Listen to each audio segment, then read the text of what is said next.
Hello everyone, ఇక్కడ నేను డోరీ తయారు చేసుకోవడానికి అని చెప్పేసి లూప్ టర్నర్ని అయితే ఎలా యూజ్ చేయాలో మీకోసం షేర్ చేయడానికి అని చెప్పేసి చిన్న వీడియో అయితే తీసాను. ఇక్కడ లూప్ టర్నర్కి వచ్చేసి ఇక్కడ జాయింట్ చేసి ఒక చిన్న పిన్లా ఉంటుంది. సో ఇది క్లాత్లో పెట్టిన తర్వాత మనం అంటే ఒక చివర ఇలా అంటే నార్మల్గా ఏంటి అంటే మనం చివర కుట్టేసుకోవాలి. బట్ ఇక్కడ కుట్టేమి వేయాల్సిన అవసరం అయితే లేదు.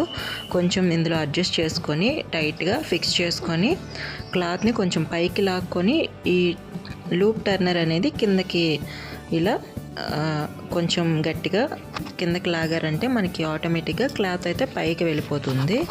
సో మనం ఈజీగా డోరీ అయితే రెడీ చేసేసుకోవచ్చు అన్నమాట.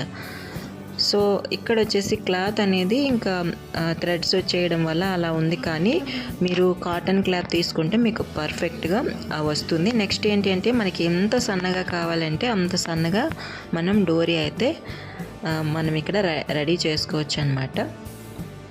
సో ఈ క్లాత్తో నేను కొంచెం టైం ఎక్కువగానే తీసుకున్నాను. అంటే ఇలాంటి క్లాత్స్ ఏంటి అంటే దగ్గరికి ఇలా ముడుచుకుంటూ పోతాయి. సో కాటన్ అనుకోండి చాలా ఈజీగా వచ్చేస్తుంది అన్నమాట. సో ఫైనల్గా థ్రెడ్ ఎలా ఉంది అని చెప్పేసి నేను లాస్ట్లో చూపిస్తాను. డోరీ ఎలా ఉందని చెప్పేసి ఎలా వచ్చిందని చెప్పేసి.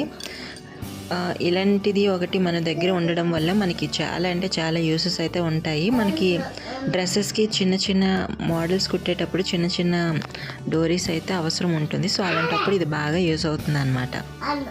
సో ఈ వీడియో మీకు నచ్చితే ఖచ్చితంగా లైక్ చేసి మీ ఫ్రెండ్స్ అందరికీ కూడా షేర్ చేయండి. మన ఛానల్ కొత్త వాళ్ళు ఎవరు వచ్చినా ఖచ్చితంగా ఛానల్ని సబ్స్క్రైబ్ చేసుకొని బెల్ ఐకాన్, అలానే బెల్ ఐకాన్ని ఆల్లో పెట్టుకున్న తర్వాత మీకు ఇంకా చాలా మంచి వీడియోస్ అయితే నేను షేర్ చేయాలనుకుంటున్నాను. అంటే బ్లౌజ్ కటింగ్ అనేది చాలా ఈజీగా నెక్స్ట్ వీడియో అయితే అప్లోడ్ చేస్తాను.